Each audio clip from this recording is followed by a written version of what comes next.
The Polar Express, written and illustrated by Chris Van Allsburg. The Polar Express. On Christmas Eve, many years ago, I lay quietly in my bed.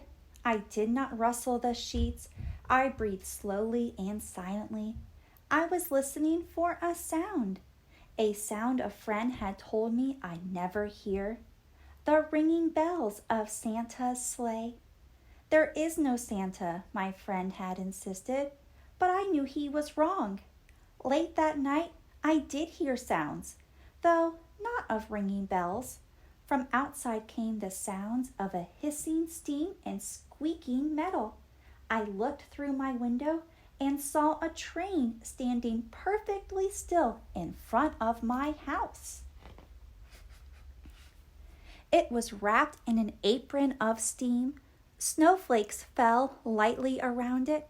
A conductor stood at the open door of one of the cars. He took a large pocket watch from his vest, then looked up at my window. I put on my slippers and robe. I tiptoed downstairs and out the door. "All aboard!" the conductor cried out. I ran up to him. "Well," he said, "are you coming?" "Where?" I asked. "Why, to the North Pole, of course," was his answer. "This is the Polar Express."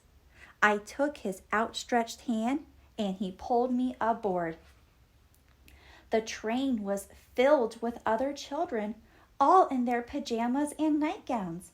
We sang Christmas carols and ate candies with nougat centers as white as snow. We drank hot cocoa as thick and rich as melted chocolate bars. Outside, the lights of towns and villages flickered in the distance as the Polar Express raced northward. Soon, there were no more lights to be seen. We traveled through cold, dark forest where lean wolves roamed and white-tailed rabbits hid from our train as it thundered through the quiet wilderness. We climbed mountains so high it seemed as if we would scrape the moon. But the Polar Express never slowed down. Faster and faster we ran along, rolling over peaks and through valleys like a car on a roller coaster. The mountains turned into hills, the hills to snow-covered plains.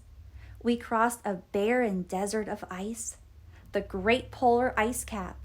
Lights appeared in the distance. They looked like the lights of a strange ocean liner sailing on a frozen sea. "There," said the conductor, "is the North Pole." The North Pole. It was a huge city standing alone at the top of the world, filled with factories where every Christmas toy was made. At first, we saw no elves. "They are gathering at the center of the city," the conductor told us. "That is where Santa will give the first gift of Christmas." "Who receives the first gift?" we all asked. The conductor answered, "He will choose one of you." "Look!" shouted one of the children. "The elves!" Outside, we saw hundreds of elves. As our train drew closer to the center of the North Pole, we slowed to a crawl. So crowded were the streets with Santa's helpers. When the Polar Express could go no farther, we stopped and the conductor led us outside.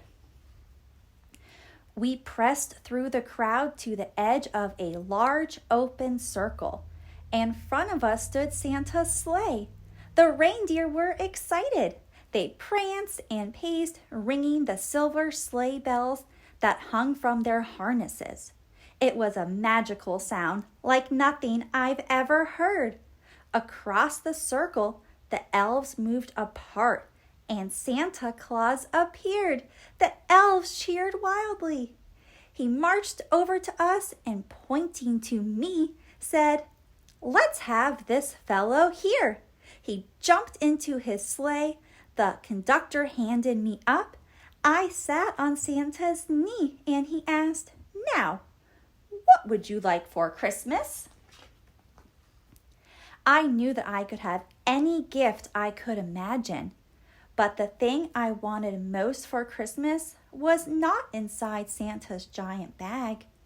What I wanted more than anything was one silver bell from Santa's sleigh. When I asked, Santa smiled. Then he gave me a hug and told an elf to cut a bell from a reindeer's harness. The elf tossed it up to Santa. He stood, holding the bell high above him, and called out, "The first gift of Christmas!" A clock struck midnight as the elves roared their approval. Santa handed the bell to me, and I put it in my bathrobe pocket. The conductor helped me down from the sleigh. Santa shouted out the reindeers' names and cracked his whip. His team charged forward and climbed into the air. Santa circled once above us, then disappeared in the cold, dark polar sky. As soon as we were back inside the Polar Express, the other children asked to see the bell. I reached into my pocket, but the only thing I felt was a hole. I had lost the silver bell from Santa Claus's sleigh. "Let's hurry outside and look for it," one of the children said. But the train gave a sudden lurch and started moving. We were on our way home. It broke my heart to lose the bell. When the train reached my house, I sadly left the other children. I stood at my doorway and waved goodbye. The conductor said something from the moving train, but I couldn't hear him. "What?" I yelled out. He cupped his hands around his mouth. "Merry Christmas!" he shouted. The Polar Express let out a loud blast from its whistle and sped away. On Christmas morning, my little sister Sarah and I opened our presents. When it looked as if everything had been unwrapped, Sarah found one last small box behind the tree. It had my name on it. Inside was the silver bell. There was a note. "Found this on the seat of my sleigh. Fix that hole in your pockets. Signed, Mr. C." I shook the bell. It made the most beautiful sound my sister and I had ever heard. But my mother said, "Oh, that's too bad." "Yes," said my father, "it's broken." When I'd shaken the bell, my parents had not heard a sound. At one time, most of my friends could hear the bell, but as years passed, it fell silent for all of them. Even Sarah found one Christmas that she could no longer hear its sweet sound. Though I've grown old, the bell still rings for me, as it does for all who truly believe. The end. Thank you for listening to Anywhere Storytime. Please subscribe to be notified when new books are released, and happy holidays.